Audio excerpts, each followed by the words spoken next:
Hello everyone, I hope आप सभी लोग बहुत अच्छे होंगे। मेरा नाम आदर्श मिश्रा और आज हम 11th केमिस्ट्री के इक्विलिब्रियम चैप्टर के बारे में डिस्कस करने वाले हैं। हालांकि एनसीईआरटी में ये चैप्टर इक्विलिब्रियम नाम से है, बट इन जेईई की पॉइंट ऑफ व्यू से हम इसे दो पार्ट में करते हैं, केमिकल इक्विलिब्रियम और आयनिक इक्विलिब्रियम। इक्विलिब्रियम शब्द से आप सब लोग इक्विलिब्रियम थोड़ा बहुत इसके बारे में इंफॉर्मेशन रखते हैं। आप लोग जानते हैं जैसे तराजू होता है, तराजू के दोनों साइड अगर हम लोग इक्वल पे आ जाए तो उसका हम कह सकते हैं इक्विलिब्रियम। बट जितने भी मेजरेबल क्वांटिटी हैं लाइक प्रेशर, टेम्परेचर, डेंसिटी, अगर वो कांस्टेंट हो जाती है एक टाइम में तो उसे हम इक्विलिब्रियम स्टेट का डिफाइन कर सकते हैं, उस पर हम इक्विलिब्रियम स्टेट डिफाइन कर सकते हैं। मैं आपको एक चीज़ बता रहा हूँ, जैसे कि इक्विलिब्रियम आखिर होगा कैसे। आप सभी जानते हैं, प्रैक्टिकल एग्जाम्पल लेते हैं। लाइक एक हम बीकर लेते हैं जिसपे 0.3 लीटर पर सेकेंड से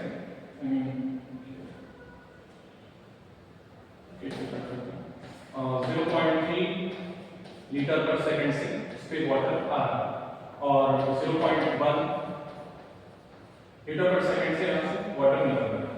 अब देख रहे हैं इस बीकर में 0.3 लीटर पर सेकेंड से वाटर आ रहा है और 0.1 लीटर पर सेकेंड से वाटर निकल रहा है। अब तो इस बात आ जाए कि आने वाला पानी जो क्वांटिटी है वो ज़्यादा है और वाटर जो जा रहा है उस क्वांटिटी कम है। सो अभी इस पे हम डिफरेंस देख सकते हैं, क्योंकि जो वाटर आने की क्वांटिटी इसकी हाइट ज़्यादा होगी, इसकी हाइट पे डिफरेंस आते जाएगा और जो निकलने वाला वाटर है वो थोड़ा उसका रेट कम है, इस वजह से इसमें हम डिफरेंस देख सकते हैं। बट यदि हम ये जो वाटर आ रहा है इस बीकर के अंदर और जो जा रहा है इसका दोनों का रेट सेम कर दें, लाइक इस यहाँ भी हम 0.3 लीटर पर सेकेंड कर दें। सो एक टाइम के बाद इसकी हाइट कांस्टेंट हो जाएगी। क्यों? क्योंकि अगर पानी का आने का रेट और पानी के जाने का रेट ये बराबर हो जाएगा तो हाइट एक टाइम पे कांस्टेंट हो जाएगी। इसी को हम केमिकल रिएक्शन में फॉरवर्ड रिएक्शन मतलब फॉरवर्ड रेट और बैकवर्ड रेट केमिकल रिएक्शन ऐसा होता है। सो अभी आप देख रहे हैं the dynamic nature of equilibrium कि होता क्या है कि फॉरवर्ड रिएक्शन और बैकवर्ड रिएक्शन इक्वल हो जाते हैं। अपने केमिकल रिएक्शन देखा होगा, हम इस सिंबल से दिखाते हैं, ये symbol forward right and the backward. ये फॉरवर्ड जाने का और ये बैकवर्ड आने का तो सिंबल। और इसमें एक खास बात होती है, जैसे हम ये आर रेट तो अगर हम देखें सो आरएफ और इट मींस आने का रेट और जाने का रेट बराबर। अभी हमने इक्विलिब्रियम के बारे में डिस्कस किया कि कैसे रेट ऑफ फॉरवर्ड और रेट ऑफ बैकवर्ड जब वो इक्वल हो जाते हैं, कांस्टेंट हो जाते हैं, उसके बारे में। बट अभी ये जितने भी मतलब इक्विलिब्रियम का हम रिएक्शन केमिकल रिएक्शन में पढ़ने वाले हैं, तो उसके लिए हमें केमिकल रिएक्शन के टाइप और केमिकल रिएक्शन पता होना चाहिए। तो अगर हम देखें केमिकल रिएक्शन के दो टाइप हैं।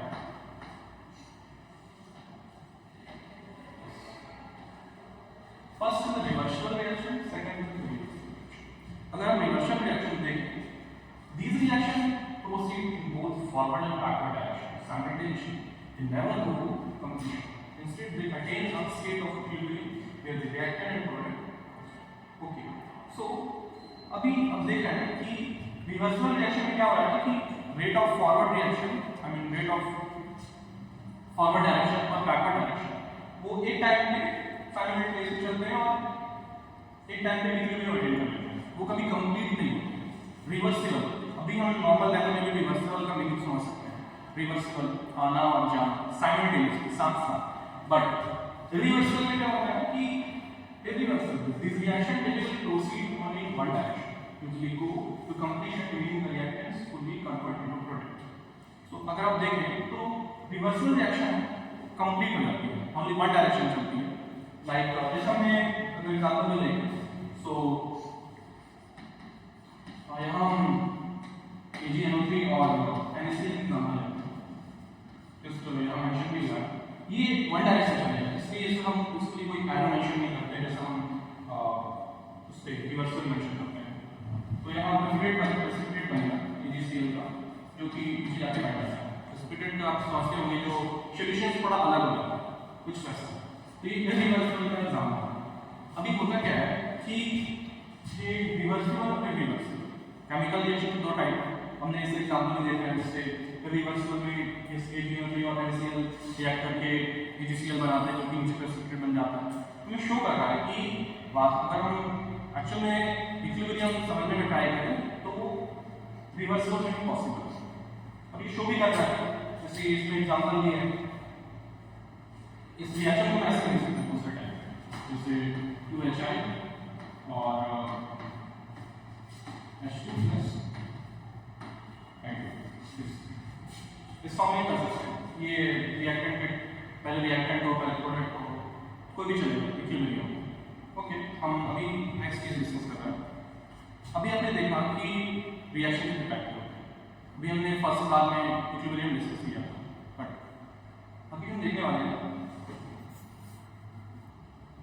अभी हम देख रहे हैं कि हमने स्टार्टिंग में इक्विलिब्रियम डिस्कस किया, केमिकल इक्विलिब्रियम को जस्ट हमने छोटा सा डिस्कस किया था, बट हमने रिएक्शन के टाइप देखे रिवर्सिबल रिवर्सिबल। अभी हम देख रहे हैं कि chemical equilibrium, it means equilibrium के दो टाइप कौन से हैं। सो अभी इक्विलिब्रियम के दो टाइप हैं, फिजिकल और केमिकल। फिजिकल में होता क्या है कि शक्ल सेम रहती है, बट इसका जो स्टेट है वो चेंज हो जाता है। जैसे आप देखना होंगे कि ये इन्वॉल्व फिजिकल चेंज होता है। H2 सॉलिड से हम देखते हैं H2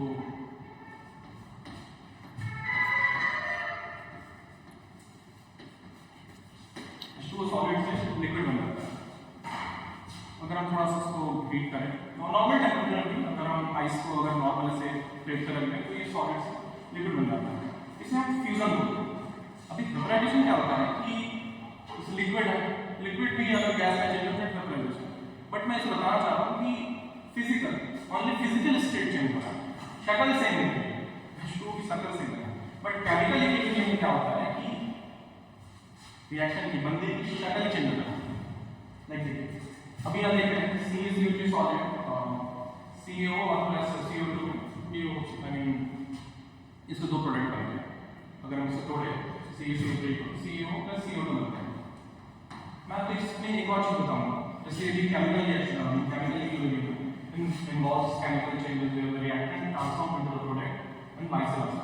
So ये दोनों तरफ हो सकता है, फॉरवर्ड और बैकवर्ड। अभी होता क्या है, मैं आपको एक चीज मिस कर गया कि केमिकल इक्विलिब्रियम का मेन पॉइंट ये है कि ओनली क्लोज रिलेशन हो सकता है। लाइक मैं आपको बता रहा हूँ, जैसे अभी हम देखा कि CaCO3 solid CO solid plus CO2। सो अभी ये क्या होता है कि इक्विलिब्रियम में ओनली क्लोज रिलेशन हो सकता है, ओपन रिलेशन में क्यों नहीं हो सकता? यदि हम ये CaCO3 या रिएक्शन अगर हम ओपन रिलेशन में करते हैं तो हम CaCO3 लगता है, मतलब इसका रिएक्शन कराते हैं और प्रोड्यूस होता है CO और CO2। बट जब ये ओपन रिलेशन में रहेगा तो होगा क्या कि CO2 वो तो गैस उड़ जाएगी, और जब उड़ जाएगी तो इसके दोनों प्रोडक्ट होंगे नहीं, तो वापस ये कैसे बनेगा, ये प्रॉब्लम है। इसलिए हम जो केमिकल इक्विलिब्रियम है ओनली क्लोज रिलेशन में कंप्लीट हो सकता है, ओपन रिलेशन में नहीं हो सकता। ओपन रिलेशन में इसके जो प्रोडक्ट है वो तो गायब ही हो जाएंगे, जब गैस हुआ तब तो गायब हो जाएगा, और लिक्विड बनता है तो लिक्विड में भी थोड़ी बहुत उसमें वेपराइजेशन हो जाता है। सो अभी हम लोग फिजिकल और केमिकल समझ सकते हैं। मैं आपको एक चीज बता रहा हूँ, जैसे फिजिकल इक्विलिब्रियम में इसका एक और टाइप होता है, मतलब इसी के अंदर एक और चीज होती है जिसे हम फेज इक्विलिब्रियम।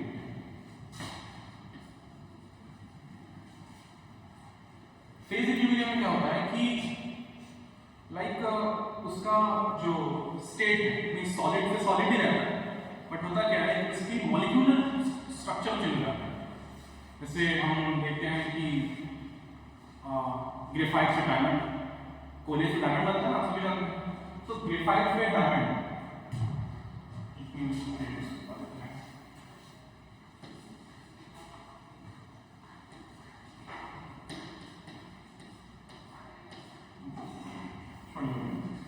ग्रेफाइट में डायमंड बनता है। सो उसका उसका जो स्टेट रहता है दोनों सॉलिड रहता है, बट वो मॉलिक्यूलर स्ट्रक्चर चेंज हो जाता है। सो इसलिए फेज इक्विलिब्रियम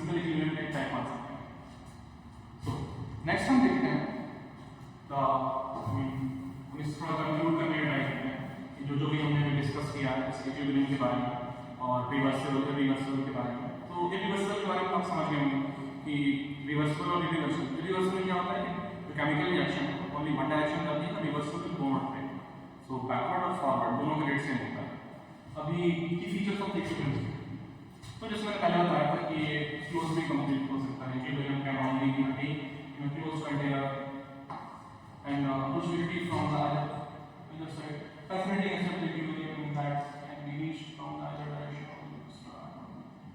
Okay, वही चीजें जो हम पहले डिस्कस कर ली और वही कांस्टेंट कंसंट्रेशन के बारे में हम देखा, जैसे rate of forward and rate of back. So इसमें आगे हम बताएंगे जब हम mass of law of mass का हम वो पढ़ेंगे। सो इसमें आगे मेंशन कर दूंगा बाकी कांस्टेंट के बारे में। अगर हम देखें once equilibrium is established, concentration of the reactant product remain constant over a time.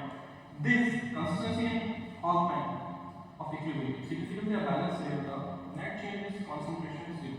Okay, वही चीज है कि जब रिएक्शन में इक्विलिब्रियम में फॉरवर्ड रिएक्शन और बैकवर्ड रिएक्शन जब एक सेम कांस्टेंट अटेन कर लेंगे तो हमें उसमें चेंजेस दिखना बंद हो जाएंगे। जैसे हमने बीकर वाला एग्जांपल लिया था कि ऊपर से आता हुआ पानी और नीचे से जाता हुआ पानी, जब रेट दोनों की सेम होगी तो उसमें हमें हाइट डिफरेंस दिखना बंद हो जाएगा। पहले जब रेट अलग अलग थी उसमें हाइट डिफरेंस दिखा, तो अभी हम जस्ट इक्विलिब्रियम का बेसिक डिस्कस कर रहे हैं। लेकिन यदि आपको एक बेसिक स्ट्रॉन्ग होगा, क्योंकि ये जो इक्विलिब्रियम चैप्टर है वो आगे चल के आपको केमिकल काइनेटिक्स में, इलेक्ट्रोकेमिस्ट्री में और थर्मोडायनामिक्स में बहुत जगह काम आता है, और थोड़ा सा प्रैक्टिकल लाइफ से रिलेटेड भी समझ सकते हैं। इस वजह से हम इसे इक्विलिब्रियम चैप्टर स्ट्रॉन्ग करना बहुत इम्पोर्टेंट है। मेरे हिसाब से अगर देखें कि 11th केमिस्ट्री में कुछ ही चैप्टर बहुत ज़्यादा इम्पोर्टेंट है, like thermodynamics, chemical equilibrium, ionic equilibrium, वो था तीनों बहुत इम्पोर्टेंट। ओके, सो हम नेक्स्ट डिस्कस करते हैं। हमने कुछ चीज़ें देख ली इक्विलिब्रियम के बारे में, बट इसके आगे जाते हैं हम थोड़े ग्राफ पे डिस्कशन करते हैं। जैसे हमने रेट के बारे में पढ़ा, सो हम टाइम और रेट के ग्राफ पढ़ने वाले हैं। सो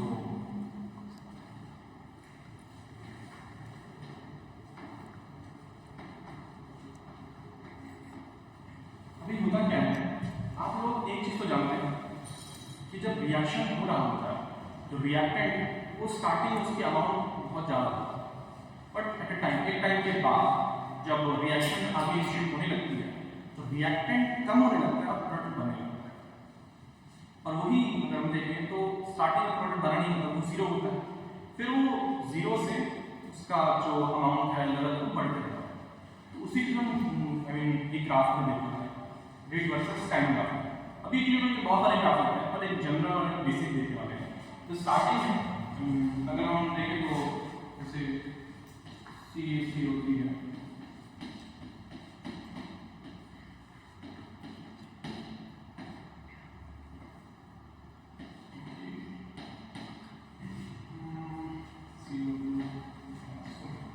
तो ये होता क्या है कि स्टार्टिंग में प्रोडक्ट बहुत ज़्यादा स्टार्टिंग में प्रोडक्ट बहुत ज़्यादा होता है, इस वजह से क्या होता है कि इसका रेट ये ऐसे नीचे जा रहा है, इसका रेट अभी जो प्रोडक्ट को जीरो होता है स्टार्टिंग में, सो इसका रेट हम देखें ये अपवर्ड टाइम, एक टाइम के बाद दिस इज इक्विलिब्रियम। अभी मेरे साथ समझ में आने वाला एक्सप्लेन कर रहा हूँ कि ये होता है फॉरवर्ड, ये होता है बैकवर्ड, दोनों एक सेम टाइम पे कांस्टेंट रेट पे आ जाते हैं। देखा कि हमने रिएक्टेंट का रेट हाई है और प्रोडक्ट का रेट लो है, बट एक टाइम पे कभी क्लोज सेशन में होगा इक्विलिब्रियम अटेन कर लेगा, दोनों का रेट बराबर हो जाएगा। स्टार्टिंग में जैसे होता है कि रिएक्टेंट बहुत ज़्यादा होता है, प्रोडक्ट बहुत कम होता है, बट एक टाइम के बाद दोनों इक्वल पे आ जाएंगे। तो ये ग्राफ इसको भी करता है, अगर इसमें समझ नहीं आ रहा तो दोबारा ऐसे करने के लिए दोबारा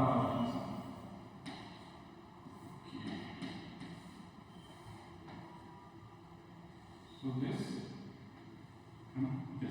the rate and the time both simple. और भी बहुत सारे टाइप के ग्राफ बनते हैं, बट आप आगे चल के सीखेंगे। Okay,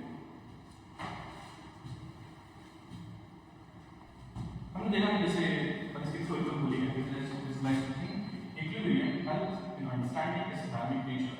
A typical graph shows a forward reaction rate decreasing and backward reaction rate is increasing until they eventually meet forming a horizontal line. जिसके horizontal line की बात करें. The intersection point of the graph usually represents the moment of equilibrium is achieved, where the rates of the forward and backward reaction become equal. बहुत ही simple equilibrium. I mean basic अगर आप समझ जाओगे, आप आगे प्रोसीड करने में प्रॉब्लम नहीं होगी. ओके.